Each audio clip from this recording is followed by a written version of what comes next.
আমার ছবি আমার পারমিশন ছাড়া ইউজ করেছে, আর আমি কোনো মুভিতে এই পর্যন্ত অ্যাক্টিং করিনি। যেখানে আমি নিজে মুভি করিনি সেখানে আমার ছবি আমার ভিডিও ফুটেজ ইউজ করা এটা তো অবশ্যই অন্যায়। পরে যখন দেখলাম যে 7 পর্ব যখন রিলিজ হলো, এটার মধ্যে কোনো জায়গার মধ্যে এই ফুটেজ গুলা নাই।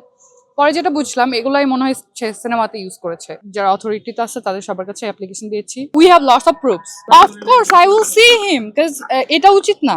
এখন আমি বলি, আমি তো হচ্ছে কয়দিন ধরে বিষয়টা দেখছি। আমি প্রথমে ভেবেছিলাম যে মৌসুমী আপু এটা নিয়ে স্টেপ নিবে।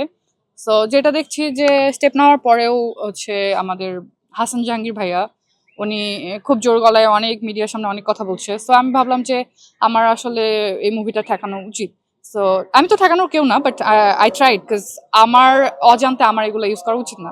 সো আমি আমাদের নাটকের ডিরেক্টর্স গিল্ড, অ্যাক্টর ইকুইটি ওখানেও অ্যাপ্লিকেশন করেছি। এখানে এফডিসিতে এসে তাদের এখানেও অ্যাপ্লিকেশন করেছি 2-3 জায়গায়। সেন্সর বোর্ডেও অ্যাপ্লাই করবো। সো আমি চাইবো যে এই সিনেমা যেন রিলিজ না হয়। এই সিনেমা রিলিজ হলে আসলে সিনেমারই ক্ষতি। আর তারপরে যদি রিলিজ করে তাহলে আমি বলবো যে আমার ছবি আর আমার যদি কিছু ফুটেজ থাকে সেগুলো তাকে ডিলিট করতে হবে। এই বিষয়ে কি মৌসুমী আপুর সাথে কোনো কথা হয়েছে? আমার আসলে কারোর সাথেই কথা হয়নি। আমি হচ্ছে আমার পক্ষ থেকে আমার বিষয় নিয়ে কথা বলছি আর কি। রিসেন্টলি একটা মুভি নিয়ে খুব ঝামেলা চলছে, কন্ট্রাক্ট ম্যারেজ, যেখানে হচ্ছে মৌসুমী আপু অ্যাক্টিং করেছে। সো সেখানে আমার ছবি ইউজ করা হয়েছে অ্যান্ড বলা হচ্ছে যে মুভির ভিতরে আমারও কিছু সিকোয়েন্স আছে। সো আমি আমার ছবি আমার পারমিশন ছাড়া ইউজ করেছে, আর আমি কোনো মুভিতে এই পর্যন্ত অ্যাক্টিং করিনি। সো সেক্ষেত্রে আমার কাছে মনে হয়েছে এটা অন্যায়।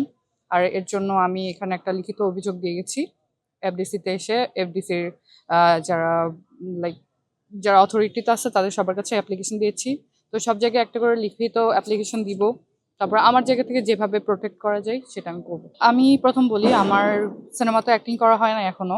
এখন পর্যন্ত সিনেমার অফার পেয়েছি মোটামুটি, বাট করা হয় নাই কারণ আমার অ্যাক্টিং খুব একটা ভালো না। আমি চেষ্টা করছি অ্যাক্টিং শেখার। তো নাটক হয় কি, নাটক হচ্ছে আমার কাছে শেখার একটা জায়গা, আমি এখান থেকে শিখছি।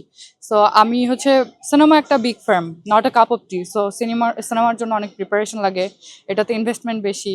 তারপর হচ্ছে ক্যামেরা ফ্রেমিং বড়, তারপর সবকিছু মিলে বিগ অ্যারেঞ্জমেন্ট। সো এটার জন্য অবশ্যই প্রিপারেশন নিয়ে আসা উচিত, হুট করে তো আসা উচিত না। আর যেখানে আমি নিজে মুভি করিনি সেখানে আমার ছবি আমার ভিডিও ফুটেজ ইউজ করা এটা তো অবশ্যই অন্যায়। আর অনেক জায়গায় দেখলাম যে পোস্টারের মধ্যে আমার এআই জেনারেটেড পিকচার ইউজ করা হচ্ছে, সেটাও অন্যায়। সো আমি দেখছি এখন কিভাবে কি করা যায় আমার জায়গা থেকে। আমি চাইবো যে এই ছবিতে সিনেমা যদি রিলিজও হয়, আমার পিকচার এবং আমার কোনো ফুটেজ যদি থাকে সেটা ইউজ করা যাবে না।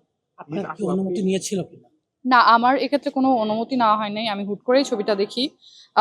তো দেখে তো আমি নিজে অবাক হয়েছি। তো প্রথমে আমি ভেবেছিলাম তার সাথে আগে প্রথম কথা বলে নিই।